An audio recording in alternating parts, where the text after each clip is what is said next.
సభాధ్యక్షత వహిస్తున్న మాజీ మంత్రివర్యులు మీ అందరి అభిమాన నాయకురాలు మన నర్సాపూర్ శాసనసభ్యురాలు శ్రీమతి సునీతా లక్ష్మారెడ్డి గారికి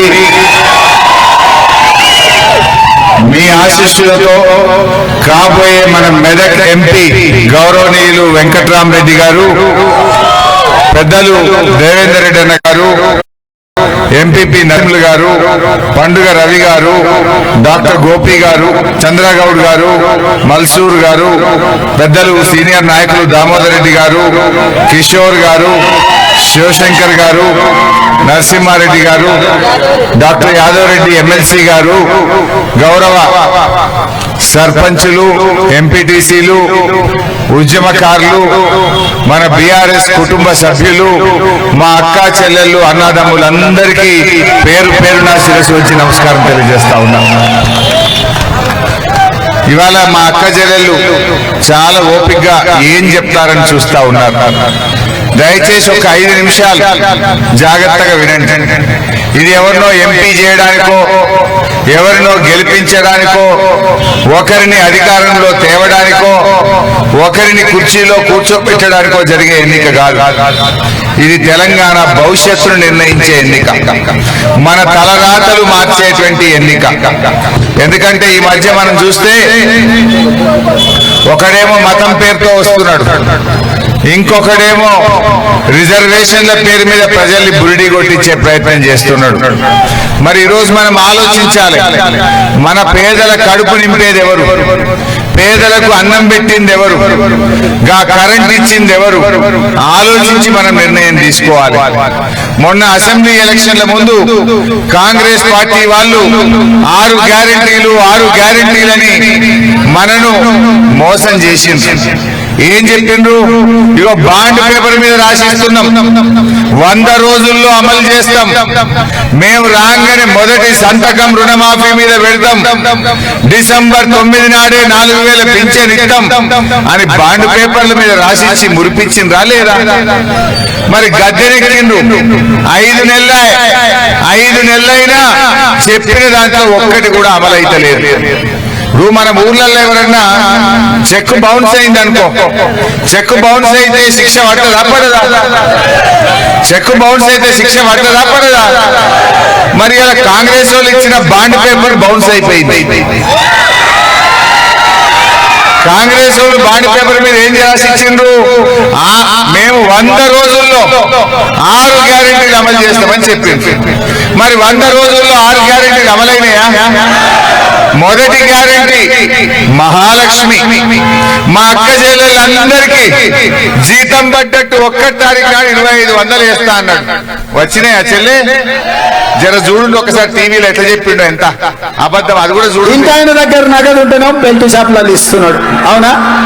అందుకే మా అక్కల కష్టాలు చూసి నగదు మా అక్క దగ్గర ఉంటే పిల్లల చదువులు, ఇంటి ఖర్చులు, పండుగ పూట చుట్టం వస్తే ఇంత మంచి చెడ్డ చూడడానికి ఉంటుంది. అందుకే ప్రతి నెల 1వ తారీఖు నాడు ప్రభుత్వ ఉద్యోగికి జీతం వచ్చినట్టుగా ప్రతి నెల 1వ తారీఖు నాడు ఆడబిడ్డల ఖాతాలో 2500 రూపాయలు ప్రతి నెల ఆడబిడ్డల పడ్డాయా చెల్లె? ఎవరికన్నా 2500 పడ్డాయా? ఎంత ముద్దుగా అబద్ధమాడిండు చెల్లె, నమ్మిచ్చిండు, ఊరిచ్చిండు, డబ్బల ఓట్లు పడగానే గద్దెనెక్కగానే గుండెల మీద దన్నిండు. మరి ఆయనకు బుద్ధి చెప్పాలనా వద్దా? ఇప్పుడు 4 నెలల చెల్లె, 2500 ఇంటూ 4 నెలలంటే ఈ తెలంగాణలోని ప్రతి అక్కకు చెల్లెకు ఈ కాంగ్రెస్ పార్టీ 10,000 రూపాయలు బాకీ పడ్డట్ట పడనట్ట? ఎవడన్నా ఈ అత్తనూరుల మీ ఊళ్ళకి వచ్చి కాంగ్రెస్ పార్టీకి ఓటేయమన్నాడు అనుకో, బిడ్డ 10,000 అలా పెట్టరా, తర్వాత ఓటు అడుగురు అని చెప్పాలి. అంతేనా కాదా? ఈడ కొంతమంది లీడర్లు పోయి కాంగ్రెస్ లో కలిసిండ్రు. ఎందుకు కలిసిండ్రా నాయన? 10,000 ఎగబెట్టినందుక. మీరు మంచిగా ఉంటే అయిపోయినా మా అక్క చెల్లెలకు 10,000 ఎగబెట్టితే ఉడుకురికి పోయి కాంగ్రెస్ లో కలుతున్నారు ఒకడొక్కడు. ఎందుకు? వాళ్ళ ఇసుక దందాలు నడవాలని, వాళ్ళ బిల్లులు రావాలని, మట్టి అమ్ముకోవాలని, భూములు అమ్ముకున్నవి కాపాడుకోవాలని, బియ్యం అమ్ముకున్న కేసుల నుంచి బయటపడాలని దొంగలు కొంతమంది పోయి కాంగ్రెస్ లో కలిసింది. దొంగలు చెప్తే నమ్ముదామా? ఏం ఉద్ధరించిండని ఉరుకురికి పోయి కాంగ్రెస్ లో కలుపుతారు. 2500 ఎగ్గొట్టినందుకు కలిసిండ్రా? అందుకే నేను మా అక్క జిల్లాలకు చెప్తున్నా, 2500 పడ్డోళ్ళంతా కాంగ్రెస్ కి అయింది చెల్లె, పడనోళ్ళంతా కారుకు కేసీఆర్ కి అయింది. అంతేనా? ఇంకో మాట అన్నాడు, తులం బంగారం ఇత్త, తులం బంగారం ఇత్త. కేసీఆర్ ఉండగా ఆడవిళ్ళ పెళ్లికి 1,00,000 రూపాయలు ఇచ్చిందా లేదా చెల్లె? బిడ్డ కాన్పుకు పోతే దవాఖాన్ల సంగారెడ్ల కేసీఆర్ కిట్ ఇచ్చి ఆటో కిరాయి లేకుండా తల్లిని పిల్లని తెచ్చి ఊళ్ళో దించిందా లేదా? ఈ కాంగ్రెస్ వాడు వచ్చినాక కేసీఆర్ కిట్టు బంద్ అయిపోయింది, ఆ 1,00,000 రూపాయల చెక్కు బంద్ అయిపోయింది. ఇవి ఇంకా ఉల్టా ఇప్పుడు తులం బంగారం ఇత్త. అదేందో ఏమో ఈ కాంగ్రెస్ వాడు వచ్చినాక ఆ బంగారం ధర కొండెక్కింది. నిన్నదాకా 50,000 తులం ఉండే, ఇప్పుడు 75,000 అయిందట. అయిందా? మరి తులం బంగారం చూపిరా తమ్మి మా అక్క చెల్లెలకు. షాదీ ముబారక్ కళ్యాణ లక్ష్మిలో ఈ రోజు 1,00,000 రూపాయలే వస్తున్నాయి. ఈ నెల అయితే 1,00,000, వచ్చే నెల మీరు తీసుకుంటే 1,00,000తో పాటు తులం బంగారం ఆడబిడ్డలకే ఇచ్చి వచ్చే నెల అయితే తులం వస్తుంది అన్నాడు. వచ్చే నెల ఎన్ని నెలలు? డిసెంబర్ పోయి జనవరి వచ్చే, జనవరి పోయి ఫిబ్రవరి వచ్చే, ఫిబ్రవరి పోయి మార్చి వచ్చే, మార్చి పోయి ఏప్రిల్ వచ్చే, ఏప్రిల్ పోయి నిన్న మే నెల కూడా వచ్చే. 5 నెలలైనా ఆ 1,00,000 లేదు, తులం బంగారం లేదు. ఇది ఎట్లుండదంటే వెనకటి కేవలం అన్న వస్త్రానికి పోతే ఉన్న వస్త్రం పోయిందట. తులం బంగారం కాసేపట్టి ఇంత 1,00,000 పోయింది, దవాఖానలో కేసీఆర్ కిట్ పోయింది. సంగారెడ్డిలో పోయి చూడండి, కేసీఆర్ కిట్ ఇస్తుండ్రా? కిట్టు బంద్ అయింది, వచ్చే 1,00,000 చెక్కు బంద్ అయింది. ఇగో ఇది కాంగ్రెస్ వాళ్ళ కథ. ఇంకా నమ్ముదామా? ఇంకా ఏ ముఖం పెట్టుకొని కాంగ్రెస్ వాడు ఊళ్ళకి వచ్చి ఓటు అడగాల చెల్లె? ఒక్కట ఇవాళ ఎన్ని పెళ్లిళ్ళైనా ఈ 2 నెలల్లో? మస్తు పెళ్లిళ్ళ మంచి ముహూర్తాలు ఉండే. మొన్న 2 నెలల్లో తెలంగాణలో 1,00,000 పెళ్లిళ్ళు అయినాయి. అంటే ఈ కాంగ్రెస్ వాడు 1,00,000 తులాల బంగారం బాకీ పడ్డాడు. ఈ కొడుకు పడ్డట పడనట. ఇవాళ ఊళ్ళకి వచ్చి కాంగ్రెస్ వాడు మళ్ళా ఓటు అడగాలంటే ఆ 1,00,000 తులాల బంగారం ఇచ్చినాకనే ఈ కొడుకులు ఓటు అడగాలి. అవునా కాదా? ఇంకా పటాకులు బంద్ చేయరా? అది పోయి ఏం లీడర్లే, అది మొత్తుకోను నేను మొత్తుకోను ఏమైనా పడుతుంది? 10 సార్లు చెప్తే ఇప్పటికీ అంతా ఇడికెళ్ళి చేతులు పుట్టలే ఉన్నారు. ఆడికి పోయి ఎవరు చెప్పడం లేదు. అయితే ఇవాళ 3వ విషయం, ముసలోళ్ళు అవ్వ కనబడుతుంది నాకు. కేసీఆర్ ఉండంగా ఓ అవ్వ, కేసీఆర్ ఉండంగా 200 ఉన్న పెన్షన్ 2,000 చేస్తా అంటే చేసిండా లేదా? చేసిండా లేదా? మరి కాంగ్రెస్ వాడు ఏమన్నాడు? నేను రాగానే 4,000 ఇస్తా. పడ్డాయా చెల్లె? అవా పడ్డాయా? జర చూడు ఏమన్నాడు ఒకసారి. పెన్షన్ ఎంత వస్తుంది? 2,000 వస్తుంది కదా. వచ్చే నెల నీకు 4,000 నీ ఖాతాలో పడతాయి. వచ్చే నెల డిసెంబర్ 9 నాడు పెద్దమ్మ 2,000 కాదు, ఇందిరమ్మ రాజ్యం వచ్చి నీకు 4,000 రూపాయలు పెన్షన్ వస్తుంది. ఎవరు నడుకునే పని లేదు. ఇంతకుముందే సీన్ చెప్పి నీ మనోడు వచ్చి నీ కాళ్ళు ఎత్తుతాడు, పెట్రోల్కు 500 1000 ఇయ్యమని.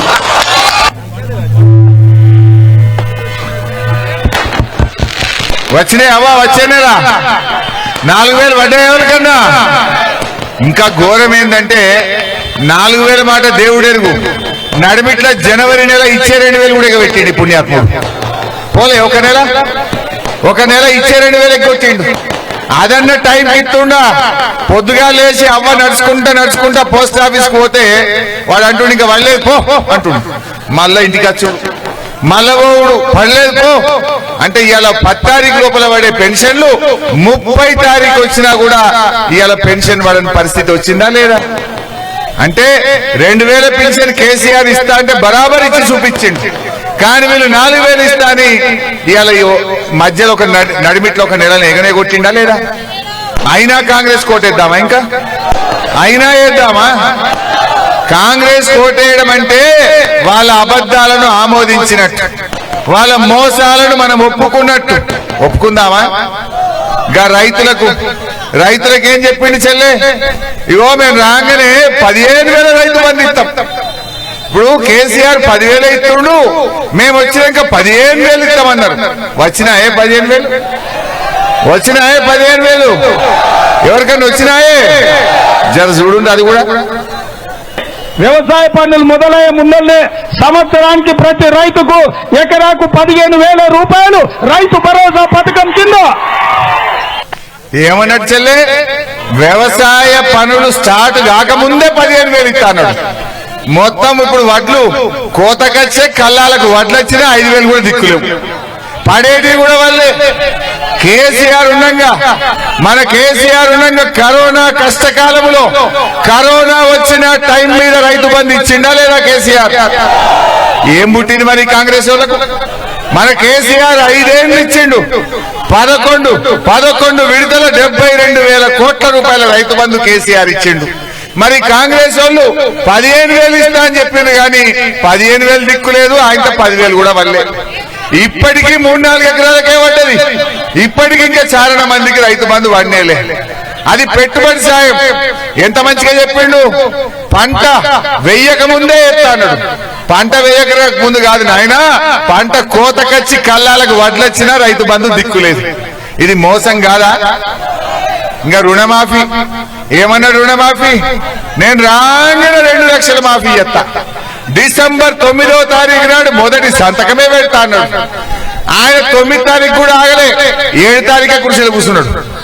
9 తారీఖు దాకా ఆగే ఓపిక కూడా లేదు. 2 రోజుల ముందే కూర్చున్నాడు. గద్దె మీద మాత్రం 2 రోజుల ముందు కూర్చున్నాడు.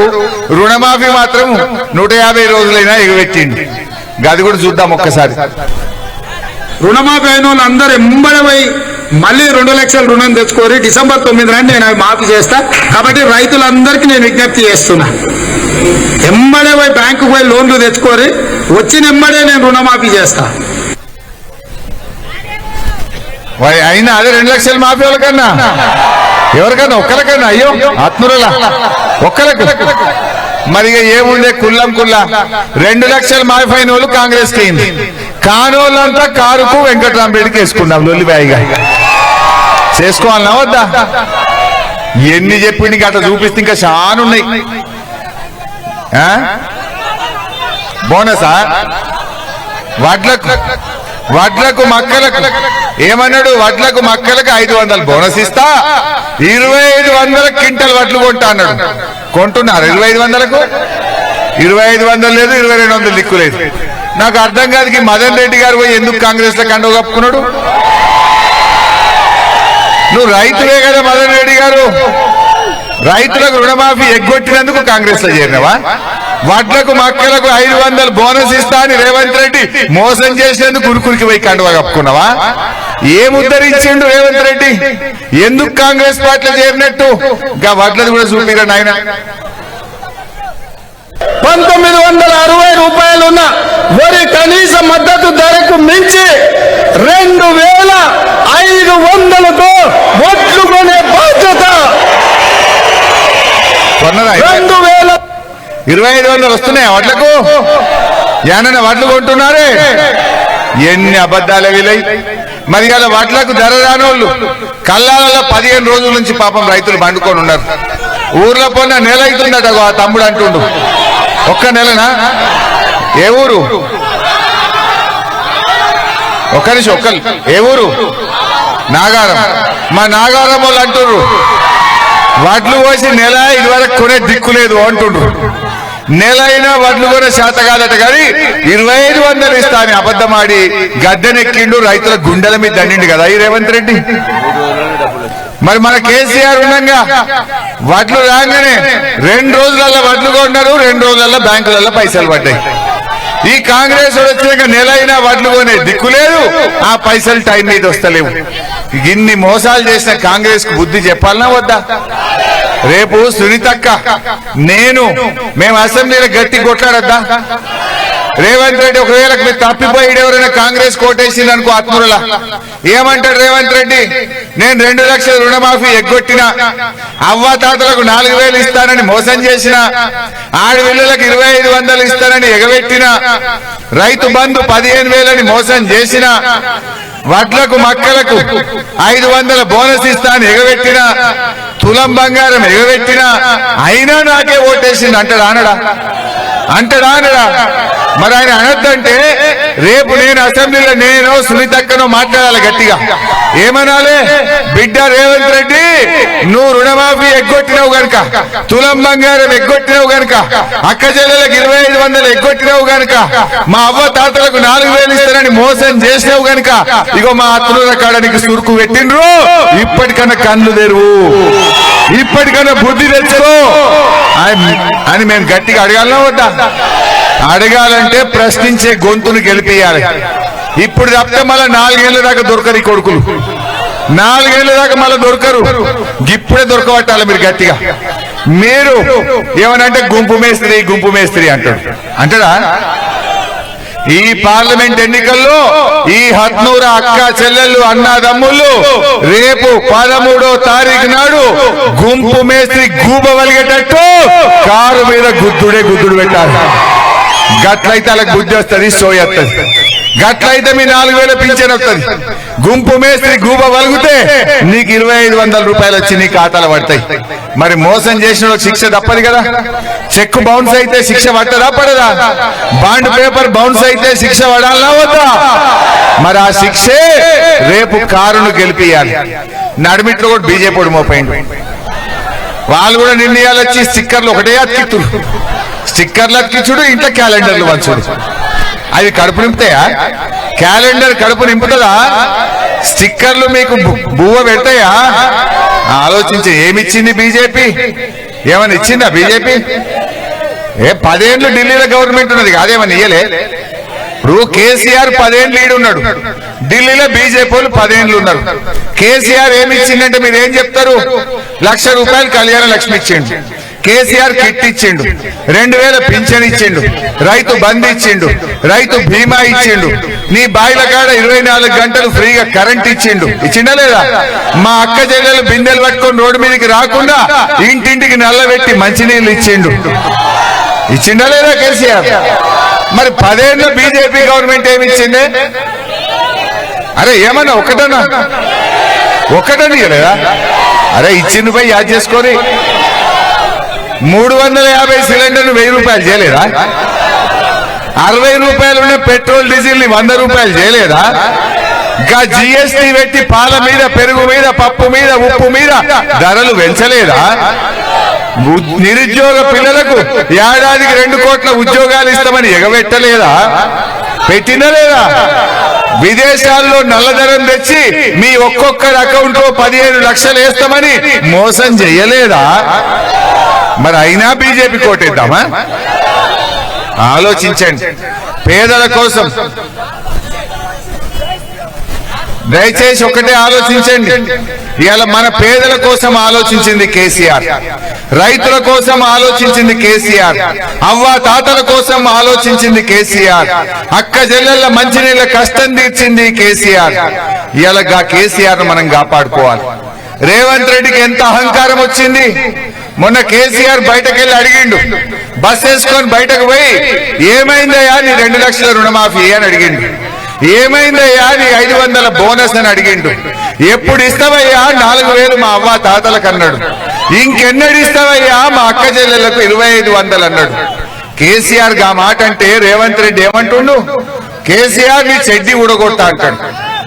కేసీఆర్ పట్టుకొని గట్లా అనొచ్చు నా చెల్లె? అహంకారం కాదా?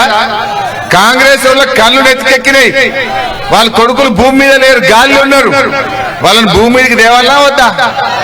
గాలిలో ఉన్న కాంగ్రెస్ వాళ్ళని భూమి మీదకి దేవాలంటే వెంకట్రామరెడ్డి గారిని పార్లమెంట్ కు పంపద్దా? ఈయన పోతాలు భూమి మీదకి వస్తారు, చక్కగా అవుతారు. అప్పుడు మొన్న ఒక రైతు అడిగిండు, అరే రైతు బంధు ఇంకా వల్లే ఎప్పుడు ఇస్తావు అని అడిగిండు. అంటే ఆ మంత్రి అంటాడు, నన్ను రైతు బంధు అడుగుతావా? చెప్పుతో కొడతా అంటాడు. గంత అన్యాయం ఉంటుందా చెల్లె? గట్ల మాట్లాడిన కాంగ్రెస్ వాళ్ళకి బుద్ధి చెప్పొద్దా? నేను అడుగుతున్న మదన్ రెడ్డి గారిని, రైతు బంధు అడిగితే చెప్పుతో కొడతా అన్నందుకు పోయినావు కాంగ్రెస్ పార్టీలకు. ఏం ఉద్ధరించిందని పోయినావు నువ్వు కాంగ్రెస్ పార్టీలకు? నువ్వు ఇలా కేసీఆర్ కి సన్నిహితుడని చెప్పుకుంటున్నావు కదా, మరి నిజంగా దోస్త్ అయితే నీ కేసీఆర్ కష్టాల్లో ఉన్నప్పుడు అండగా ఉంటావా? ఇట్స్ పెట్టిపోతావా? నిజమైన దోస్తు నిలబడతాడా పారిపోతాడా? నిలబడ్డోడు దోస్తు అవుతాడు.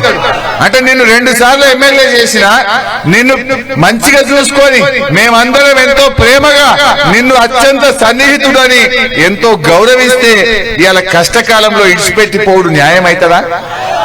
ఇలా ఇదే హత్నూరులో మంజీరా మీద ఎన్ని చెక్ డ్యాములు కట్టిండే కేసీఆర్. గా చెక్ డ్యాములు కట్టి మల్లన్న సాగర్కి వెళ్ళి నీళ్లు వదులుతాయి కదా, నీ బాయిలల్లో బోర్లల్లో ఊటలు వచ్చినాయి. గా చెక్ డ్యామ్లే లేకపోతే ఆటాన మందం పంటలు ఎండిపోకపోవునా? ఇగో ఈ రోడ్ వేసింది కేసీఆర్ కాదా? మా వెంకటరామరెడ్డి గారిని గెలిపింది, ఈ రోడ్డుకు లైట్లు కూడా వేపించే బాధ్యత నేను తీసుకుంటా. సునీతమ్మ గారు నేను కలిసిగా పని చేస్తాం. ఇక బీజేపీ ఆయన నిలబడ్డాడు, ఆయనది కూడా ఒక వీడియో చూడాలి. ఆయన ఎంత గొప్పోడంటే ఆయన అంటాడు మర్డర్ చేసన్నా గెలవాలట, మర్డర్ చేస్తానని బెదిరించన్నా గెలవాలట, భార్యను భర్తకు దూరం చేయాలట, భర్తను భార్యకు దూరం చేయాలట, ఏమన్నా చేసి గెలవాలట. పుణ్యాత్ముడు జర ఏం మాట్లాడతాడో వినుంది.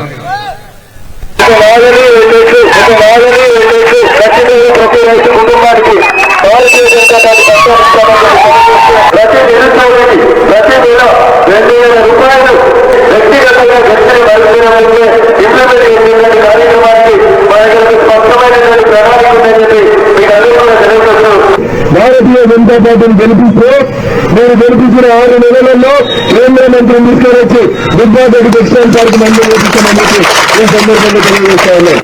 పైసలు వచ్చి గెలిచినా, తప్పు పని చేసి గెలిచినా, తలవాలు కొట్టి గెలిచినా, మర్డర్ చేసి గెలిచినా, మర్డర్ చేస్తాను భయపట్టి ఉత్తరించుకున్నా, ఏమి చేసినా జీతం ఒలి సికందర్ గెలిస్తేనే మనం అందరం తెల్లగుంటాం, తలకాయ ఎత్తుకుంటాం. భార్యల్ని భర్తలు, భర్తల్ని భార్యలు నమ్మకుండా చేయాలి. అట్లా విడదీసి ఓట్లు వేయించేటువంటి కార్యక్రమం మనం మొదలు పెట్టాలి. విన్నారా? గా మాటలు విన్నాక ఇంకెవరైనా ఓటేస్తారా చెల్లెనకు? ఆయన ఎసంటోడు అర్థమైతే లేదా? ఇత్తు ముత్తుకుంటే గుణం తెలుస్తుంది అన్నట్టు ఆయన గుణం అర్థమైందా ఇప్పటికన్నా? జర జాగ్రత్త. ఆ పుణ్యాత్ముడు ఏం మాట్లాడిండో విన్నారు కదా. రేపు మరి మనల్ని అందరినీ దూరం చేస్తాడు. మరి జాగ్రత్తగా ఆలోచించండి. వెంకటరామరెడ్డి గారు చాలా మంచి మనిషి. వెంకటరామరెడ్డి గారు ఒక కలెక్టర్ గా పనిచేసింది. ఆయన డబ్బులు సంపాదించుకోవాలని రాజకీయాల్లోకి రాలేదు. తన కుటుంబ ఆస్తిని పేద పిల్లల చదువుల కోసం నా సొంత డబ్బు ఖర్చు పెడతా అని చెప్పి ఆయన రాజకీయాల్లోకి వస్తా ఉన్నాడు. పేదింటి అమ్మాయిల పెళ్లిళ్లకు 1 రూపాయికే ఫంక్షన్ హాల్ కట్టించి మీకు ఆసరగా నిలబెడతా అంటున్నాడు. ఆయన మంచి మనిషి, విద్యావంతుడు, మనందరికీ సేవ చేద్దామని ముందుకు వచ్చిండు. అందువల్ల 13వ తారీఖు నాడు వారి గుర్తు కారు గుర్తు, పైనుంచి 4వ నంబర్ వారి బొమ్మ ఉంటది, కారు బొమ్మ ఉంటది. జర ముసలోళ్ళు ఈ మధ్య ఏమైతుందంటే కిందికెళ్ళి 4 గుద్దుతురు, కింది మీద అవుతున్నాయి. ఆడ 3 డబ్బాలు పెడుతురు. మొదటి డబ్బాలో కారు బొమ్మ చూసి పైనుంచి 4వ నంబర్ మీద కారు గుర్తు మీద ఓటేసి వెంకటరామరెడ్డి గారిని గెలిపించండి. మీకోసం మేము పనిచేస్తాం. అవ్వా తాతలకు ఒక మాట చెప్తున్నా, కేసీఆర్ కంటి వెలుగులు పరీక్ష చేసి అద్దాలు ఇప్పించిండా లేదా? అప్పుడు మన ఊరికే వచ్చి పరీక్ష చేసి అద్దాలు ఇప్పించిండు. జర పోయేటప్పుడు కళ్ళు కనబడడం వల్ల అద్దాలు పెట్టుకొని పోండి, ఆ కంటి వెలుగు అద్దాలు పెట్టుకొని పోండి. జర మంచి కనబడుతుంది, కార్ను చూసి ఓటు వేయచ్చు. हमारे मुसलमान भाइयों को बहनों से भी मेरा एक ही गुजारिश है, आज रेवंत रेड्डी ने बीजेपी से मिला हुआ है। परसों मोदी जी तेलंगाना को आए तो इन्हें जाके क्या बोला, बड़े भाई आगे भी तुम्हारा आशीर्वाद चाहिए। तुम क्या बोलना चाह रहे? फिर मोदी साहब जीतता, फिर उनका आपको आशीर्वाद होना बोल के पूछना चाहते हैं क्या? और इन्हें जाके अदानी से गला मिलता है, बोलता है कि मैं आरएसएस पैदा हूं बोल के बोलता है। आपके वोटों से जीत के आज पहली सरकार है, बगैर मुसलमान कोई हुकूमत बना है वो सिर्फ रेवंत रेड्डी साहब का हुकूमत है। जब केसीआर साहब थे डिप्टी सीएम बनाए, 2 मिनिस्टरी स्वेरिंग सेरेमनी करे, 2 में भी एक मुसलमान था। आज 12 मिनिस्टर बने, उसमें एक माइनॉरिटी को मिनिस्टर नहीं दिया है। बोले तो आपने को क्या इज्जत मिला? रमजान का तोहफा मिला क्या? जब केसीआर साहब थे हर रमजान में आप लोगों को तोहफा मिला, रेवंत रेड्डी आ गया तोहफा बंद हो गया। 4000 करोड़ बजट देते बोले, सिर्फ 2000 ही दिया। हमारा इमाम मौजम साहब को 12000 बोले, 12 भी गया, 5 भी गया, ये भी नहीं आ रहा। और शादी मुबारक में 1 तोला सोना भी देते बोले। सोना गया, शादी मुबारक का चेक भी आजकल नहीं आ रहा है। ये पूरा आप समझना चाहिए। केसीआर साहब एक सेक्युलर लीडर है। अगर से ये मेदक में बीजेपी को हराना है, सिर्फ बीआरएस पार्टी केसीआर साहब हरा सकते हैं। आप लोग सोचिए, कांग्रेस तो 3rd प्लेस में है। मेदक में कांग्रेस जीतने का सवाल ही नहीं है। अगर से बीजेपी को हराना है तो आप कार के निशान पे वोट देके जिताइए। हम पूरी आपके साथ देंगे। किसी हाल में हम बीजेपी से मिलने वाले नहीं हैं। आज कविता जी क्यों जेल में है? हम अगर से बीजेपी से मिले तो कविता जी जेल में रहता है क्या? आज क्या है देश में? बीजेपी से मिले तो जोड़ी, नहीं तो ईडी। हम नहीं मिले, इस वास्ते ईडी का केस लगाए। सो आप लोग सोचिए, केसीआर साहब एक सेक्युलर लीडर है।